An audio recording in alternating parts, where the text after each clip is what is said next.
Hey out there! You may notice I'm not wearing a character shirt today. It's been kind of cold the past couple of days, and all my character shirts are t-shirts. So, I don't really want my shivering and chattering teeth to start interrupting the video. Alright, so let's do this week's Sonic Boom vlog. As usual, I've forgotten what the title is, but it has to do with friends again. This is funny because this is coming off the Buddy Buddy Temple from last week, so we're gonna see some funny stuff. Alright, so the episode opens with Dr. Eggman Skyping with his new friend, some kind of devil-horned robot-looking guy on the computer. And he's kind of neglecting Cubot and Orbot. Like Orbot accidentally electrocutes himself while performing maintenance on a Motobug, and then when Eggman asks how he's doing, he says, nothing, a little bit of solder and some kind words can't fix. And then he's like, I'm talking to this guy, you idiot. Like, So, feeling unappreciated, Cubot and Orbot decide to run away. They pack up their meager possessions, which includes a baguette for some reason. Like, they're robots. Why would they need bread? And I guess it's just a cliche to pack a loaf of bread in your little running away kit. And they say their tearful goodbyes to the Badniks, which include Motobug, Titanium Bee-Bot, and Crabbot. Why do they properly call a Motobug, but they don't call the other two Crabmeat or Buzz Bomber? Okay, so I know their designs are a little bit different, but I would still accept it. Just because that Crabmeat doesn't have eye stalks or the Buzz Bomber is, like, not blue, I would still accept it as a Buzz Bomber and a Crabmeat if you said so. I'm accepting that Sonic has blue arms and a scarf here. I'll accept that a Crabmeat looks like that. But I digress. We catch up with Sonic's crew. They're all eating at that burger place. I think I saw at least one chili dog on the table, but it was on Amy's plate. Sonic was eating a burger. I really want to see Sonic wolfing down chili dogs again. They finally introduced that to the video games in the Sonic and the Black Knight game that came out in 2008, and they were going with it, but then now it's hamburgers. Like, is that going to be... they're going to do a big Worlds Unite crossover in the comic book series. It's going to unite Sonic, the Sonic Boom universe, Mega Man, and a whole bunch of other Capcom and Sega properties into one cluster of awesome. And I'm wondering if they're going to bring up the fact that Boom Sonic seems to like burgers, while the other Sonic is going to like chili dogs. I really want to see what the Amy's think of each other too. This is gonna be funny. But I digress again.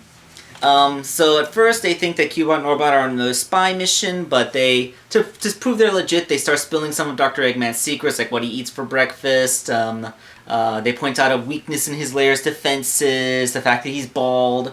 Sonic corroborates that they're telling the truth because he knew about the weakness in the defenses, and Knuckles knew that he was bald.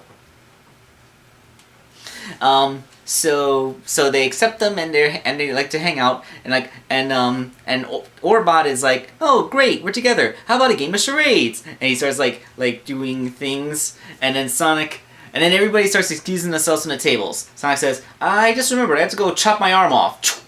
And then Amy's, okay, guys, I was watching this on a tape, because I recorded on my VCR, so I don't have to actually wake up at 7 o'clock.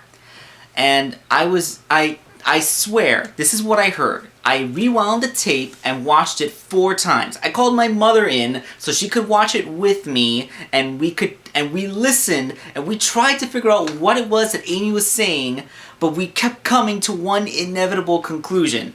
Okay? Like, if you have like subtitles or closed captions on your TV or something, and you actually see the word of what she said, then by all means let me know, because as far as I'm aware, the line of dialogue was, Sonic, you forgot your ass.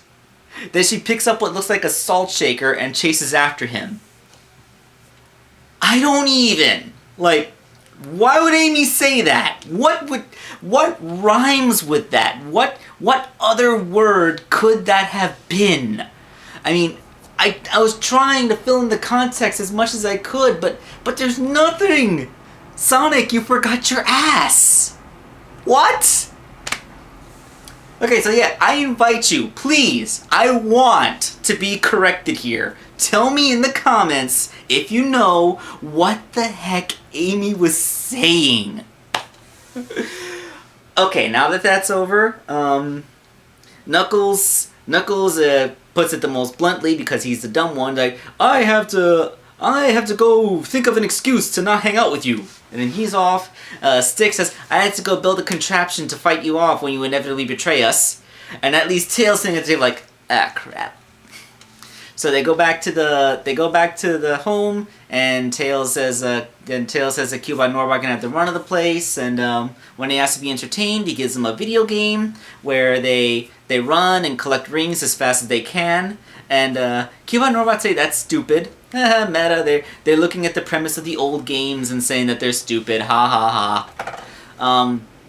But then they start fighting over who gets to play, and they come up with Rock Donut Thursday. Their spin on rock paper scissors.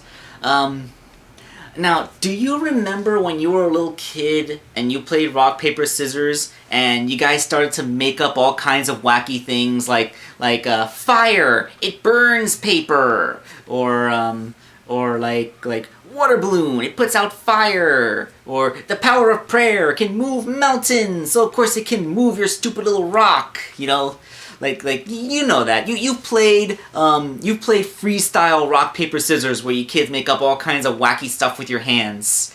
So this is kind of what that feels like, because every time Cubot and Norbot they come up with a thing, they keep arguing over what the symbols mean and what beats what. So when then there's a virus detected. Tails' little video game was on a laptop computer, which is left active, and it says that a virus is detected. So when they look, now I'm guessing that Tails' laptop had an antivirus software that purged the virus, but in so doing, it also allows them to find the virus's source, which turns out to be Dr. Eggman's computer. It turns out that Dr. Eggman's Skype friend isn't actually a guy, it's actually an artificial intelligence living within the computer networks, which is in the process of trying to hijack all the badniks in Dr. Eggman's lair. So, you know, like, they see the badnik's eyes turn red, and then when Dr. Eggman enters the room, everything goes back to normal. So Cubot and Norbot, realizing that their creator's in danger, they go back to warn him.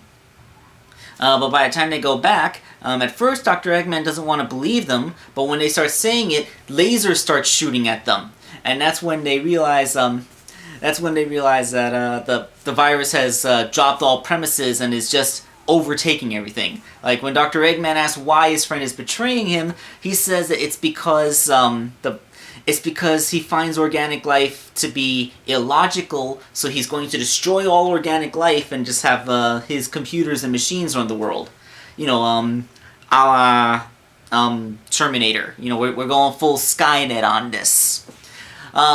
So Cubot and Norbot run away, leaving Dr. Eggman like, no, I'm so filled with emotional turmoil. So they run back to Sonic and his friends again and ask for help. But Styx, of course, asks, like, how do they know that they're telling the truth? And that's when Dr. Eggman comes flying in on the Eggmobile. He did have a backup Eggmobile. And he's being pursued by a swarm of buzz bombers. Like such a huge swarm that they actually form like you ever seen like a gigantic flock of birds that creates this big moving object in the sky? That's what these buzz bombers look like. I guess it's supposed to be like, since they're being controlled by the virus program, they're much more coordinated, which is actually pretty good. I mean, before we always see them like in simple patterns because they're probably running on a much simpler AI, but now they're being controlled by a hive mind, which is a much more sophisticated AI, and it's making them, you know, fight better. So everyone starts to fight off the buzz bombers. But there's a lot more than there usually are, plus they're better coordinated, so everyone's kind of being overwhelmed. Like, everyone's getting surrounded, and they're doing everything they can to fight off, but, you know, they're they're going to need to come up with another way, or else they're going to lose. So they come up with the idea to go after the virus at its source. So Tails runs back into his room with Dr. Eggman, Cubot, and Norbot so that they can figure out the tech solution while everyone else fends off the robots for as long as they can. During the battle, Knuckles starts making horrible puns like he should be more careful, and Amy's like, wasn't funny the first 17 times you said it.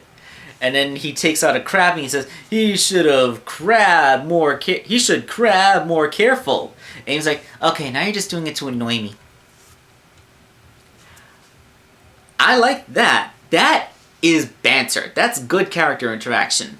You get kind of the idea that Knuckles is kind of trolling Amy. Like sometimes he's genuinely that stupid. Other times it feels like he's just doing it to annoy Amy because she's like the nerdy smart one. I like this. It kind of reminds me of the first season of My Little Pony.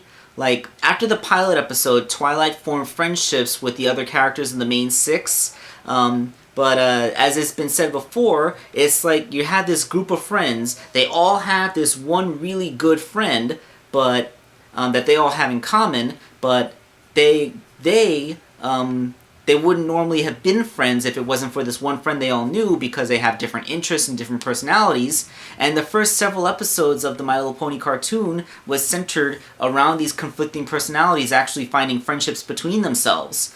Yeah, like how Rarity and Applejack had to learn to get along during the sleepover in Twilight's library, or how Pinkie Pie and Rainbow Dash found friendship in how they both like to pull pranks on people, and how Fluttershy hangs out with Rarity at the spa, all that kind of stuff. So like we're seeing those kinds of interactions where these characters, they're all Sonic's friends, but they actually don't have too much in common with each other, and occasionally they get in each other's nerves. We see that they get along well enough that even without Sonic hanging around, they can still be with each other. But it's nice to see that Knuckles is actually capable of bugging Amy. This is minor inter-character stuff. It's quiet little character development stuff that develops over the episodes. It's just a little thing that when you watch the show, it makes it feel like it's not Teen Titans Go. These aren't just 5 stereotypes thrown into a pot to play a stage play for cheap laughs. These are people who interact with each other, and they actually mean things. They have interactions that serve to flesh them out, is what I'm trying to get at. Okay, so when in the lab, Tails is trying to hack into Dr. Eggman's network so he can delete the virus, but he can't get through Dr. Eggman's firewall, so he can't remotely operate it. That's when Cubot, but he realizes that if they had electronic brains, then they can interact with the computer directly and get through those firewalls. So that it turns to Cubot and Norbot, and they're hooked up Inception/Matrix style into the computers where they are logged in, and they appear on the screen as sprites. Yay! It is so delightful to see retro style sprite art on TV. Like even that episode of Teen Titans Go video game references, it was still kind of enjoyable because it used these sprite styles. That episode may have been okay, but it didn't do anything to help the reputation of that show. The thing is, most people, when they go retro stylings, they go 8-bit, but Cubot and Norbot made a point of mentioning that they were 16-bit. Like, oh my, we do look good in 16-bit, don't we? I'm 17-bit. Because the first Sonic game came out for the Sega Genesis, which was a 16-bit console, so retro for Sonic is 16-bit, not 8-bit. Although they do make a Mario reference when they I hope we don't find out that the princess is in another castle.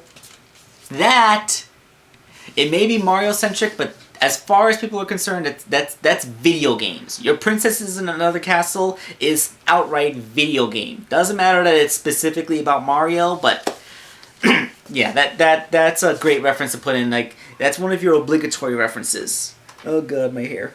I just washed my hair and now it's starting to be now that it's starting to dry out, it's starting to go crazy again. Alright, so they're going through the level and they encounter, I believe they encounter like virtual badniks, and they get into Tails' plane. And when they get into Tails' plane and fly it to the Eggman's network, for some reason that makes the actual plane get up and fly until it crashes. Sure, Tails is gonna be so angry about that. So when they get into the firewall, they finally meet the virus guy, and he's like this huge guy. Like, he's twice as tall as Dr. Eggman, and he's like, "Aha, so you have come here to fight me?" And when it's funny when he talks, he's like, his emotions are expressed through emojis that float over his head. And Cubot and Norbot, they're trying to figure out who's gonna fight him. So they play Rock Donut Thursday. And they start arguing about the rules, and the virus program. He's like, what? That doesn't make it. That game you're playing makes no sense. How can you select Thursday? Thursday is not an object. And like Cuba and Norbert keep arguing about the rules over what beats what, and the virus program goes so nuts trying to understand what the hell they're talking about that his head explodes, and all the badniks that were under control, they stop working. Oh. I forgot more video game stuff. They go into a room where they push a button, and in the virtual world, and the button activates Burnbot, who flies in to be like a boss character. So he flies into the field, and like I know Sonic has beaten Burnbot in the past, but that was when he was fighting Burnbot one-on-one. So you think, whoa, we have Burnbot here and all these badniks which won't allow Sonic to focus on Burnbot. This is a major threat. Like this is a legitimate escalation in the situation. And I like how Burnbot's been used he's been used enough to justify making a toy of him. Like, they didn't just make a toy of a one-off character, but he's also used sparingly enough that when he appears, it's still special. Like in this case, when Burnbot shows up to the fight, we know shit's gone real. And then when they activated Burnbot, some virtual walls started closing in on them, which were going to crush them to death. And then Cubot decided that his last words would be the Konami code. Up, up, down, down, left, right, B, A, start! And that causes the floor to open up and they fall through it, and that saves them from the crushing walls. So, 16 bits, the Konami code, yeah, that's great. So yeah, dropping down after saying the Konami code is what delivers them to the virus program, and then the virus program's head explodes. So with the virus program deleted, the badniks all revert to normal and they stop attacking because they haven't been given any orders to attack. So Dr. Eggman and Tails are like, yeah! And they hug, and they realize, oh god, we're hugging each other.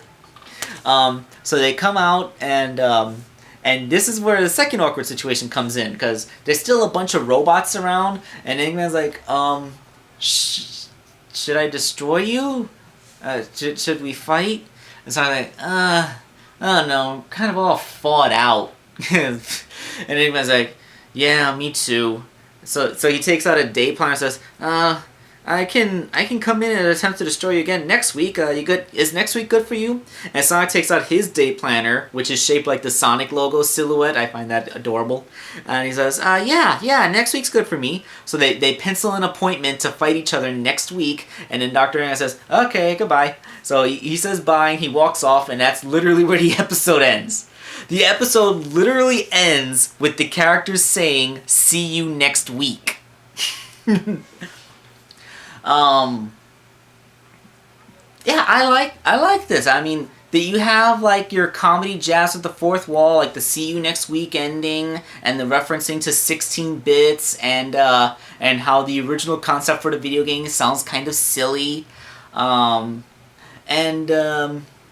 have all the stuff. I mean, like when they went into 16-bit world, that looked kind of funny. Like seeing Cubot and Orbot in 16 bits and how they reference how they look good in 16 bits. Like when you consider the fact that they were never in any of the 16-bit games, it's like saying, huh, if we had been around back then, we would have looked good. Like this is good stuff. Like there's a legitimate escalation in the fight. References thrown in for people who are fans of video games. And I mean, come on, this is a cartoon based off a video game. So of course we should have video game references in it. This was good stuff. I liked it. This was a very funny episode. Maybe they could have explained a little bit more where the virus came from. Like, is there like a right? Did the virus emerge as a consciousness on the internet? Was he created by another mad scientist? Like, because we do know that there's other evil enthusiasts in this world. Like maybe they could have fleshed out his origin a little more. But by now you kind of realize that this isn't that kind of show. They don't have to justify the origin of everything as soon as it's introduced. Like, if you look at the first season of, say, Adventure Time, you see all kinds of wacky random stuff there, but it wasn't until like the second or third season that they started to explain things like the Ice King was Simon Petrikov, and the crown granted him immortality and ice powers but also drove him insane, or how Marceline is 1,000 years old and she actually knew Simon Petrikov back then. Like that's all stuff that comes in later seasons. Like maybe in a future episode we'll find somebody who makes rogue AIs, and one of them was the origin of this virus program. Maybe the virus itself will even reconstitute itself, because it's a virus. Its body was still there after its head exploded, and it wasn't a robot, it was a computer program. So yeah, like not everything is explained, but not everything has to be explained, because explanations are what you do if you don't want your show to have a second season. Your story is complete, you leave some open ends, and those open ends are portals to new episodes in the future. Okay, so that is this week's Sonic Boom vlog, and I guess I'll see you next week.